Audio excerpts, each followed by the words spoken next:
Evangelio San Juan, capítulo 11. Creo que todos sabemos que el capítulo 11 de Juan habla sobre la resurrección de Lázaro. Pero vamos al versículo 39. Juan capítulo 11, versículo 39, dice la Sagrada Escritura: dijo Jesús: quitad la piedra. Marta, la hermana del que había muerto, le dijo: Señor, hiede ya, porque es de 4 días. ¿Cómo dijo Marta? Hiede ya, Señor, porque es de 4 días. Tiene 4 días de estar sepultado, muerto. No sé para usted, pero siempre diré que para mí la resurrección de Lázaro es uno de los milagros más extraordinarios que Jesús hizo en la tierra. Usted de pronto tiene el suyo, pero para mí esto sobrepasa cualquier ley natural. Amén. Pero ¿sabe qué es lo que más me impresionaba? Hoy voy a tocar 2 cosas de esta resurrección nada más. Y tal vez algunos no habían meditado en ello o no lo habían escuchado. Pero ¿sabe qué es lo que más me impresiona dentro de todo este milagro? Es que el milagro sucedió en medio de gente que no tenía fe. Nadie tenía fe de que Jesús podía resucitar a Lázaro. Nadie pidió a Jesús que resucitara a Lázaro. El versículo siguiente, Jesús le dijo a Marta: no te he dicho que si crees verás. María, que era una mujer diferente, de actitud diferente, no aparece en esa escena momentánea. El resto de la gente que estaba allí sencillamente eran espectadores. Pero nadie manifiesta una fe poderosa. Pero sabe que aunque nadie tenía fe, el milagro sucedió porque había una palabra de parte de Jesús. Jesús había dicho en el versículo 4 del mismo capítulo 11: esta enfermedad no es para muerte, sino para la gloria de Dios, para que el Hijo de Dios sea glorificado. Esto implica para usted y para mí que donde hay una palabra de Dios vigente, aunque a ti se te haya olvidado, a Dios no se le olvida. Aunque a ti de pronto se te haya pasado y no la tengas en cuenta, tal vez ni ores, Dios la tiene presente. Y hay gente que ya no cree a la palabra, porque pasó el tiempo, se empeoró la situación y ya no cree. Pero este milagro nos enseña que por encima de tu incredulidad o de la mía, por encima de que nos hayamos olvidado de lo que Dios ha dicho y lo que hemos creído, de que Él lo hará, Él lo va a hacer. Y yo creo que en esta noche vinieron los adecuados. Esta noche vinimos gente que sí creemos. Esta noche vinieron conmigo gente que mantiene vigente las promesas de Dios. Hoy no vinieron los que no creen, hoy vinimos los que creemos. Amén. Pero este versículo 39 donde iniciamos, para mí es el más clave de toda la resurrección. Por la expresión que hace Marta: Señor, hiede. Tiene 4 días de estar metido allí sepultado. Hiede. Eso demuestra que el Cristo a quien usted y yo adoramos es omnipotente. Y demuestra que aunque para los hombres parezca imposible, Cristo todo lo hace posible. Y quiero que recibas esto. Lo que Dios ha dicho, y aunque para ti parezca difícil o imposible o increíble, yo creo que Cristo sí lo puede hacer. Hay un Dios poderosísimo. Digo, hay un Dios poderosísimo. Digo, Dios es poderosísimo. Toca a alguien, dile: mi Dios Dios es poderosísimo. A Él nada le queda grande, a Él nada le queda imposible. Marta dice que Lázaro tenía ¿cuántos días de estar muerto? Me tomé el trabajo de investigar. La muerte o después de la muerte, el cuerpo sufre 5 etapas. 5. La última es la esquelética, donde queda como esqueleto totalmente y aún los huesos se secan. No voy a mencionarlas todas 5, voy a las 2 que me interesan. La primera es conocida como autólisis o autodigestión. Esta comienza inmediatamente cuando la persona expira, exhala, muere inmediatamente. La sangre deja de circular en el cuerpo. La persona deja de recibir oxígeno y como no hay oxígeno, la sangre se detiene. Oiga bien, entonces se interrumpe la capacidad en los órganos de funcionar y de eliminar los desechos que hay dentro de él. Y ahí vamos entendiendo el porqué de la descomposición y el olor fétido de un cadáver. Esto sucede, repito, tan pronto la persona muere, el oxígeno y la sangre dejan de circular. Y esto provoca la ruptura de las membranas celulares. Provoca el desprendimiento de la capa superior de la piel. La piel comienza ya a caerse. Y el cuerpo comienza o los músculos a tomar rigidez. Se pone tieso.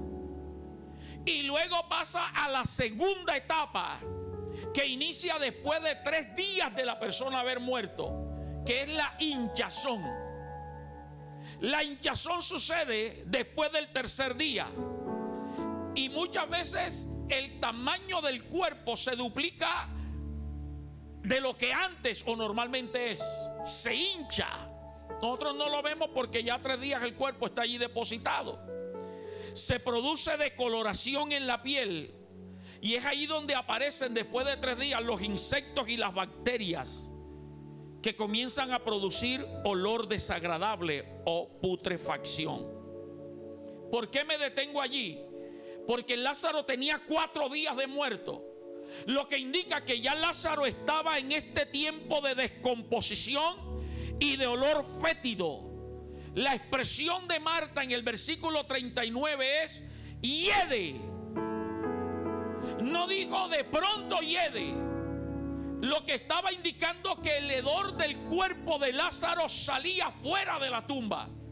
Marta tenía toda la razón. Pero tú y yo tenemos un Cristo que es todopoderoso. Wow. Que cuando Él tiene una palabra y cuando Él se acerca, no importa si no hay oxígeno. A Él no le importa si no hay circulación. A Él no le importa si la inmundicia acumulada empieza a heder. A Él no le importa lo hinchado que estaba el cuerpo de Lázaro, ni la decoloración, ni la putrefacción. Hoy Jesús te dice a ti y a mí, en medio de esa crisis, lo que le dijo a Marta en el versículo 40: no te he dicho que si crees verás la gloria de Dios.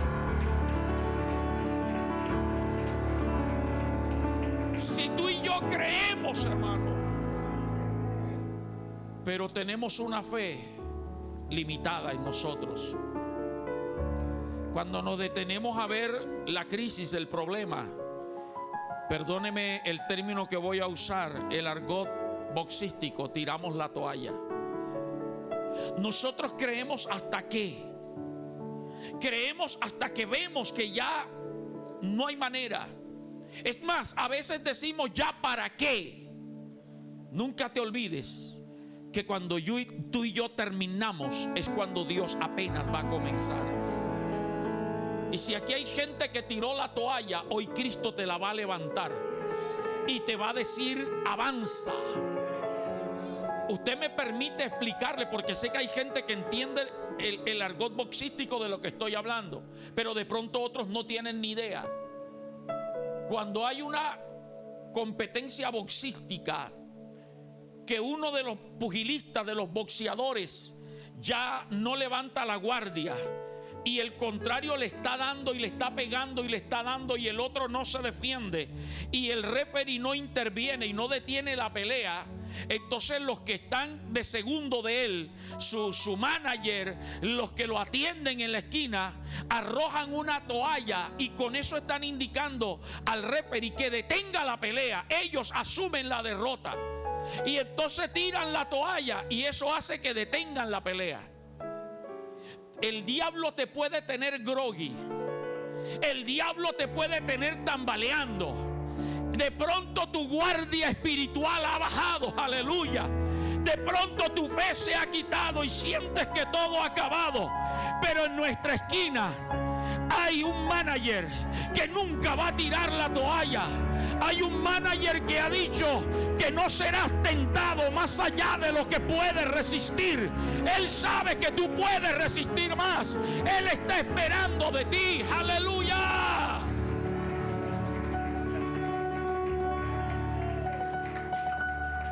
Jeremías, me acuerdo ahora, en estos días hablaba con mi mamá y recordaba también eso, pero ahora me acuerdo. Ahí donde usted ve a mi hermano Jeremías, fue gallero en su adolescencia y ya juventud, y logró tener, Bocio, 2 gallos, uno chino que nunca se me olvida el nombre, el Yoyo, y uno blanco hermoso, Flor de Caña. Mi papá, cuando vio a Flor de Caña, mi papá decía: este gallo es bueno, este gallo es fuerte, este gallo es de pelea.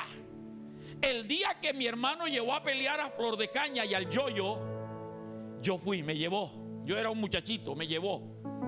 Y recuerdo que Flor de Caña, el blanquito, al que le teníamos la expectativa, cuando lo soltaron, le pegaron la primera y salió corriendo y no volvió más a pelear.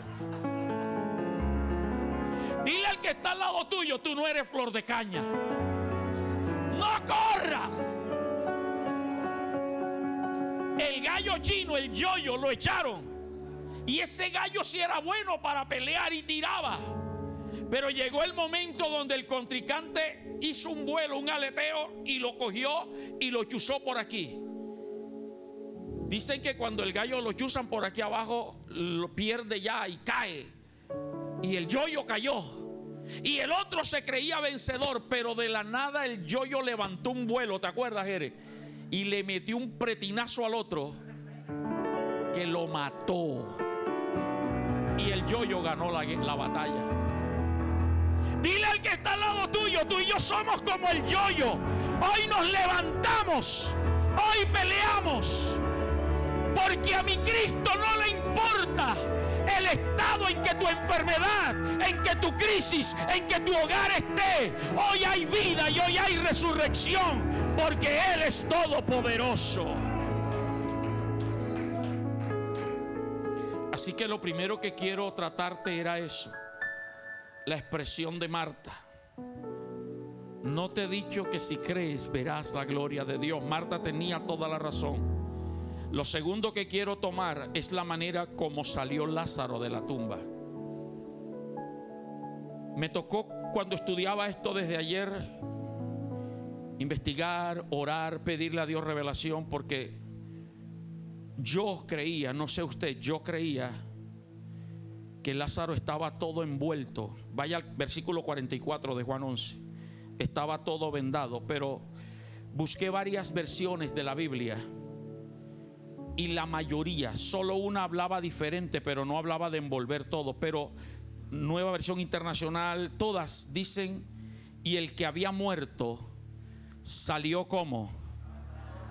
¿Y qué más? ¿Qué era lo que tenía atado? No dice las piernas, no dice los brazos, dice las manos. Tampoco dice todo el cuerpo. Lo que tenía atado eran los pies y las manos. No, amarradas. No estaba atado así. Estaba vendado las manos, No dice que estaba maniatado ni amarrado, las manos y los pies y un sudario puesto en el rostro.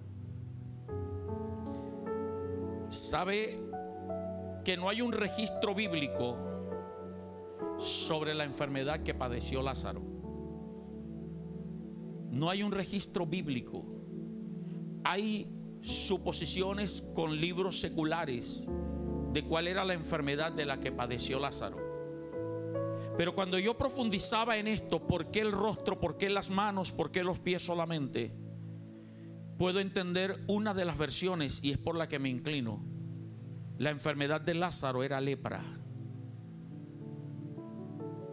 La lepra tiene como principal objetivo hacer caer la piel. El leproso le salían llagas en el cuerpo, pero los dedos terminan desprendiéndose, tanto de las manos como de los pies. La nariz termina cayéndose. Eso es lo que me hace entender por qué tenía vendas en los pies y vendas en las manos y un sudario cubriéndole, porque tal vez en el momento del entierro quisieron cubrirle esa parte. No habla de que le vendaron el cuerpo porque tenía una ropa, una túnica. Es interesante eso que le estoy hablando, escúchame. Cuando yo miro estas dos cosas de las que te he hablado hoy, número uno, el estado de descomposición del cuerpo de Lázaro y la posible enfermedad que padecía Lázaro, yo meditaba, y lo comparto contigo, en el estado espiritual en que usted y yo estábamos sin Cristo. Gracias por esto que están entendiendo. Porque aunque usted y yo andábamos y respirábamos y creíamos en Dios, la Biblia nos enseña que estábamos como Lázaro, muertos en delitos y pecado. Y la muerte impedía que el oxígeno entrara a la vida de Lázaro. Y como no había oxígeno, la sangre no fluía. Escúchame. Usted recuerda que el que dio la vida a Adán y Eva fue Dios. Dice que sopló aliento de vida. Y en ese soplo fue que entró el Espíritu. En ese soplo entró el espíritu humano. Por eso es que las personas, la mayoría, los que podemos observar, cuando mueren, la mayoría hacen esto. El espíritu sale del cuerpo y allí hay muerte. Pero aunque la gente allá afuera tiene el aliento de vida, el espíritu no tiene el aliento espiritual que tú y yo tenemos. Por eso es que dice Hechos de los Apóstoles capítulo 2 que de repente vino del cielo un estruendo como de un ¿qué? Como de un ¿qué? Ese es el soplido de Dios sobre los 120 reunidos. Y entró la vida espiritual. Tú y yo ahora tenemos el soplo del Espíritu dentro de nosotros. La gente allá afuera, como no tiene el soplo del Espíritu, está sin oxígeno y está sin circulación de sangre. No circula la sangre. ¿Cuál sangre? Trini, la sangre del Cordero de Dios. Porque los que tenemos al Espíritu Santo, Él fue el que nos convenció de pecado, de justicia y de juicio. Y automáticamente la sangre de Cristo empieza a fluir dentro de nosotros. Ahora, bendito Dios, tenemos otro respirar. Por eso es que ya no respiramos el mundo, no respiramos los placeres mundanos. Ahora tenemos una nueva vida, la vida de Cristo en nosotros. Alguien alabe a Dios. Aleluya.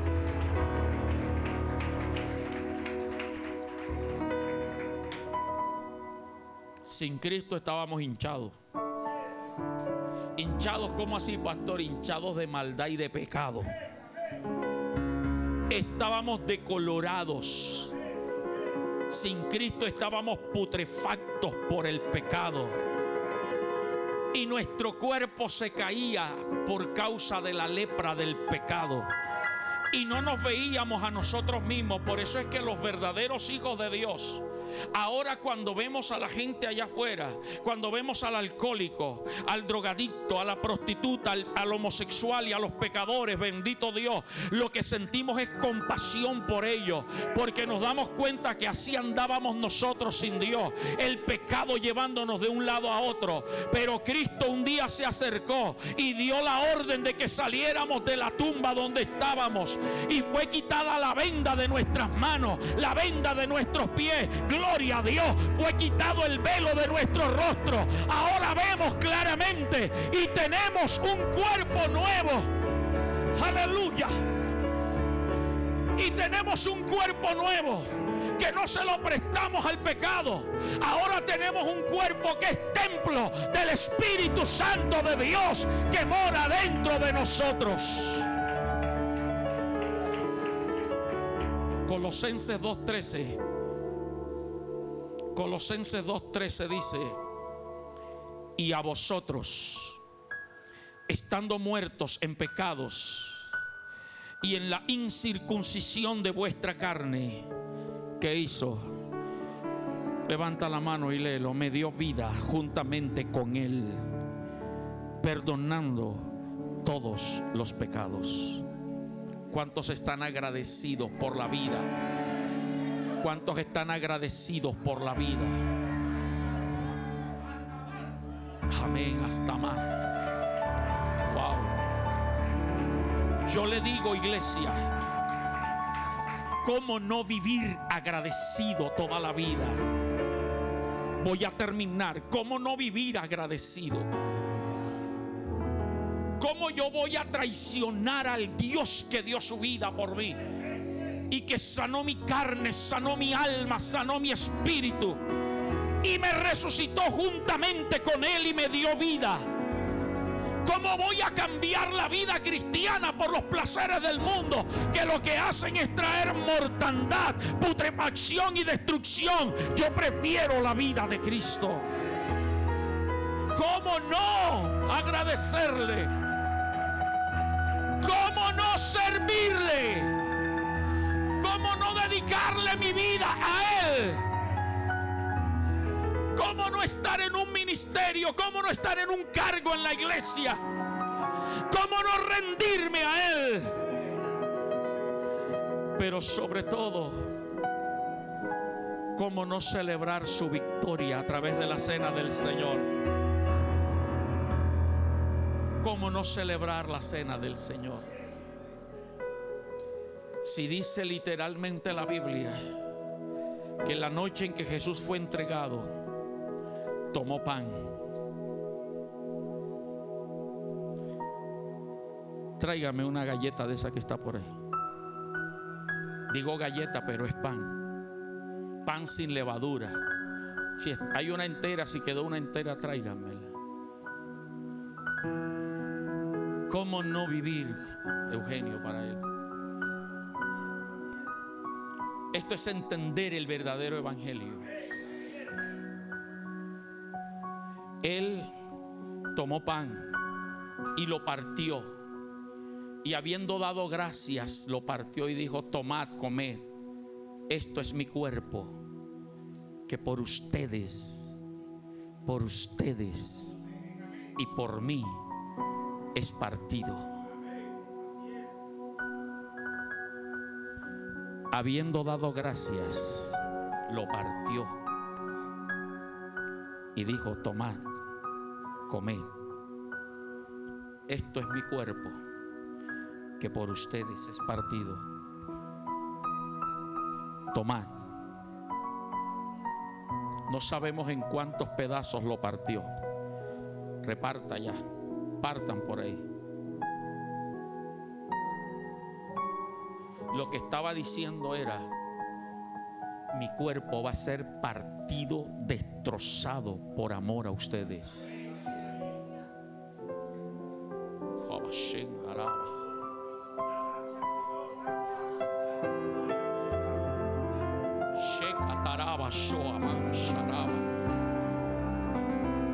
Y mamá que ya soy. ¿Cómo no vivir para Él? Y después de haber cenado, tomó la copa diciendo: esta copa es el nuevo pacto en mi sangre. Así pues, todas las veces que bebiereis este pan, comiereis este pan y bebiereis esta copa, la muerte del Señor anunciáis hasta que Él venga. Esa es la razón por la cual celebramos la cena del Señor, porque reconocemos que un día Él derramó su sangre. Perdónenme los servidores que los voy a poner a trabajar cuando termine el culto. Su sangre fue derramada. Si usted pensaba que le iba a dar un poquito a cada uno, no.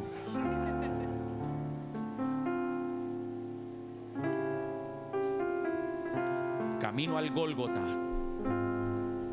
iba botando sangre. Donde lo azotaron, dejó sangre. Y la última gota de sangre la derramó cuando el soldado lo traspasó con la lanza. ¿Y sabe por qué? Para que hoy tú y yo seamos el Lázaro vivo y resucitado. ¿Cómo no vivir para Él? ¿Cómo no agradarle a Él? ¿Cómo no dejar el mundo y sus placeres para vivir para Cristo? ¿Cómo no honrarlo? ¿Cómo no adorarlo? ¿Cómo no enamorarme de Él?